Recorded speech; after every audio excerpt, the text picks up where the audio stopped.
நம பார்வதி பதையே அரகர மகாதேவா. தென்னாடுடைய சிவனே போற்றி, எந்நாட்டவர்க்கும் இறைவா போற்றி. மாணிக்கவாசக சுவாமிகள் வரலாறு. திருவாதவூர் வந்து திருச்சிற்றம்பலம் போந்து கருவாதை யான் தீர கரைக்கண்டன் கழன் மலரார் தருவேத வாசகத்தேன் தமிழ் உமிழும் அறுபதமாம் குருநாதன் இருபதமே ஒரு பதமாம் குறிகிடவே. செந்தமிழ் மனமும் சிவமனமும் ஒருங்கே கமழும் திருநாடு தென்பாண்டி வளநாடு. இந்நாட்டை அழகு சேர்ப்பது போல் திகழ்வது மதுரையும் பதியாகும். பொதுவாக இறைவன் 3 காரணங்களுக்கு கோயில்களில் எழுந்தருளுகிறார். அவை மகான்கள் பூஜிப்பதற்காக எழுந்தருளுவது, கோயில் அமைத்து குடமுழுக்கு செய்வதற்காக எழுந்தருளுவது, இறைவன் தானே விரும்பி அமர்ந்து அருள் செய்வது. இவ்வாறாக இறைவன் தானே விரும்பி வந்த தலமே மதுரையும் பதியாகும். ஆதலினால் சிவபெருமானை தென்னாடுடைய சிவனே போற்றி, எந்நாட்டவர்க்கும் இறைவா போற்றி என்று போற்றுகின்றோம். பத்தி செய்தால் பரமன் நமக்கு எதையும் செய்வார் என்ற உண்மைக்கு தகுந்த சான்றாக மாணிக்கவாசகப் பெருமானின் வரலாறு விளங்குகிறது. சிவபெருமானின் திருவிளையாடல்களில் மிகவும் முக்கியமானது மாணிக்கவாசகருக்கு அருள் புரிந்தது. இத்தகைய பெருமைக்குரிய மதுரையம்பதிக்கு 20 கிலோமீட்டர் தொலைவில் உள்ள ஊர் திருவாதவூர் என்பதாகும். வாதம் என்றால் காற்று என்று பொருள். காற்றுக்குரிய வாயு பகவானால் பூஜிக்கப்பட்ட இறைவன் வாதபுரீஸ்வரர் என்னும் திருநாமம் கொண்டு எழுந்தருளியிருப்பதால் இவ்வூருக்கு திருவாதவூர், வாதபுரம் என்று பெயர்கள் ஏற்பட்டன. இவ்வூரில் சிவநெறி பிறழா அமாத்திய அந்தனர் குலத்தில் பிறந்த சம்புபாத சிறுதருக்கும் சிவஞானவதி அம்மையாருக்கும் இறைவன் அருளால் திருமகனார் அவதரித்தார்.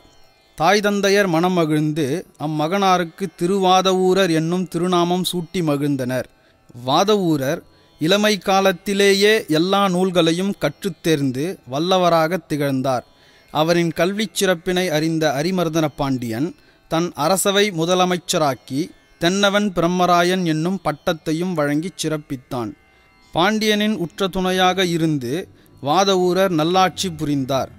அவர் நாட்டின்கண் நல்லாட்சி புரிந்தாலும் அவரின் மனமோ மாதொருபாகன் மேல் மட்டில்லா பற்று கொண்டிருந்தது. ஒரு நாள் ஒற்றர்கள் மூலம் சோழ நாட்டு கடற்கரையில் வந்திறங்கிய குதிரைகளைப் பற்றி அறிந்த மன்னன் நல்லினக் குதிரைகளை வாங்கி வருமாறு பொன்னை கொடுத்து வாதவூரரை அனுப்பினான். பொன்னினை பெற்ற வாதவூரர் மீனாட்சி அம்மையையும் சொக்கேச பெருமானையும் வணங்கி கீழக்கடற்கரை நோக்கி புறப்பட்டார்.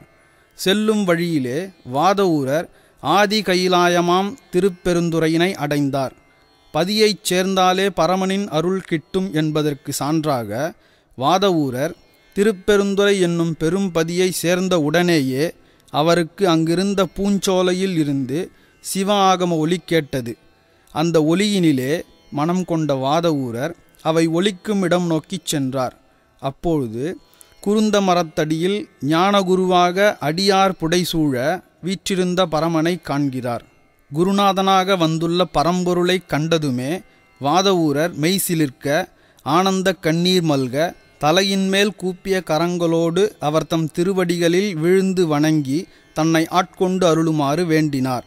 குருபரனாக வந்த இறைவனோ தம் அருட்கண்ணினாலும் தம் பரிசத்தாலும் தம் திருவடிகளாலும் தீட்சை அளித்து அருளினார். பின்னர் திருவைந்தெழுத்தாகிய நமச்சிவாய மந்திரத்தை வாதவூரருக்கு ஞானோபதேசம் செய்தருளினார். குருபரனாக வந்து தன்னை ஆட்கொண்ட சிவபிரானை எண்ணி உள்ளம் உருகி பாடினார் வாதவூரர். இவர்தம் பாடல்கள் மாணிக்கம் போன்ற விலை மதிப்புடையதாக இருந்தமையால் இவருக்கு மாணிக்கவாசகர் என்ற பெயர் இறைவனால் தீட்சா நாமமாக இடப்பட்டது. ஞானோபதேசத்தினால் உள்ளொளி பெருக்கமுற்ற வாதவூரர் சிவானந்த வெள்ளத்திலே திளைத்து தாம் பரிகளை வாங்க வந்த பொன்னையெல்லாம் கொண்டு கோயில் திருப்பணி செய்யத் தொடங்கினார். மாணிக்கவாசகரின் செயலை ஒற்றர்கள் மூலம் அறிந்த பாண்டியன் அவரை மதுரைக்கு வருமாறு செய்தி அனுப்பினான். அரசனுடைய செய்தி அறிந்த மாணிக்கவாசகர் கோயிலுக்குள் சென்று சிவபெருமானிடம் தாம் கொண்டு வந்த பொருட்களை சிவப்பணிகளுக்கே செலவிட்டதை முறையிட்டார். குருபரனாக வந்த இறைவன் புன்முறுவல் பூத்து அஞ்சற்க ஆவணி மூலத்தன்று குதிரைகள் வரும் என்று மன்னனிடம் அறிவித்து விலை உயர்ந்த மாணிக்கக் கல்லையும் கையுறையாக கொடுக்க என்று கூறி அனுப்பினார். மாணிக்கவாசகரும் இறைவன் கூறியபடி மன்னனிடம் தெரிவித்தார். பாண்டியனோ மாணிக்கவாசகர் கூறியபடி ஆவணி மூல நாளை எதிர்நோக்கி காத்திருந்தான். ஆவணி மூலத்திற்கு 2 நாட்களுக்கு முன்பு வாதவூரர் குதிரை வாங்க கொண்டு சென்ற பொருட்களையெல்லாம் ஆலயப் பணியில் செலவழித்து விட்டார் என்ற செய்தியை ஒற்றர்கள் மூலம் அறிந்தான் பாண்டியன். இதனால் கடும் சினமுற்ற மன்னன் மாணிக்கவாசகரை கொடுஞ்சிறையில் இட்டு துன்புறுத்தினான். சுடுவெயிலில் நிறுத்தி கடுமையாக வருத்தினான். தன் அடியார் படும் துயரை சிறிதளவும் ஏற்க முடியாத பெருந்துரை பெருமான் காட்டிலுள்ள நரிகளையெல்லாம் பரிகளாக்கினார். பரி என்றால் குதிரை என்று பொருள். ஏன் நரியை குதிரை ஆக்கினார் என்றால், மனிதனுடைய புலன்கள் உயிருக்கு நன்மை செய்வது போல் அதற்கு உலக இன்பங்களை ஊட்டி பிறப்பு இறப்பு என்னும் வளையத்துள் சிக்க வைக்கின்றன. இதனால் அவை வஞ்சப் புலன்கள் என்றும் விலங்கு குணம் கொண்டவை என்றும் குறிக்கப்பட்டு வஞ்சனை குணம் மிகுந்த நரிகளாக உருவகப்படுத்தப்படுகின்றன. புலன்களுடைய வஞ்சனை குணத்தை மாற்றி உள்முகம் திருப்பிவிட்டால் அது குதிரையைப் போல் தலைவன் மீது விசுவாசமும் தியாக புத்தியையும் பெற்றுவிடுகிறது. அவற்றின் தலைவனாகிய உயிர் பெருவழியில் பயணம் செய்து முக்தி இன்பத்தை அடைகிறது. அப்படி பயணம் செய்யும் வேளையில் மாயையை அறுத்தெறியும் ஞானவாளை ஏந்தியவாறு சிவபெருமான் முன்னே செல்கின்றார். நரி பரி வித்தை என்பது புலன்களில் நரி போன்ற வஞ்சனை குணத்தை மாற்றி உலக இன்ப துன்பங்களை வென்று புலன்களின் வேகத்தை ஆன்ம சுகத்திற்கு ஏதுவாக திருப்பி இறைவன் கருணை என்னும் குதிரை மீதேறி மோட்ச உலகை அடைவதே ஆகும். ஒன்றின் குணத்தை முழுவதுமாக எதிர்த்திசையில் திருப்பி மேன்மை பெற வைப்பது சிவபெருமானால் மட்டுமே முடிவதாகும். இதையே தேவாரத்துள் நரி பரி செய்வானும் நரகரை தேவு செய்வானும் என்ற தொடரால் அப்பரடிகள் குறிக்கின்றார். இதனால் நரிகளையெல்லாம் பரிகளாக்கினார். சிவகணங்களையெல்லாம் குதிரை சேவகர்களாய் புடைசூழ தான் குதிரை வாணிகன் போல் திருக்கோலம் கொண்டு வேதமாகிய குதிரையில் அமர்ந்து மதுரையை நோக்கி புறப்பட்டார்.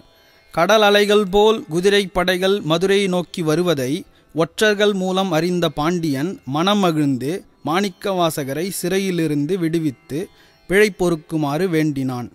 பின்னர் குதிரை சேவகனாக வந்த இறைவன் குதிரைகளை மன்னனிடம் ஒப்படைத்தார். குதிரைகளை பெற்ற மன்னன் மனம் மகிழ்ந்து குதிரை தலைவனுக்கு ஒரு பட்டாடையை பரிசாக கொடுத்தான். குதிரை தலைவனாக வந்த சிவபெருமான் அப்பரிசை புன்னகையோடு தன் செண்டினால் வாங்கினார். தான் அளித்த பரிசை மரியாதை குறைவாக குதிரை தலைவன் பெறுவதைக் கண்ட மன்னன் சினம் கொண்டான்.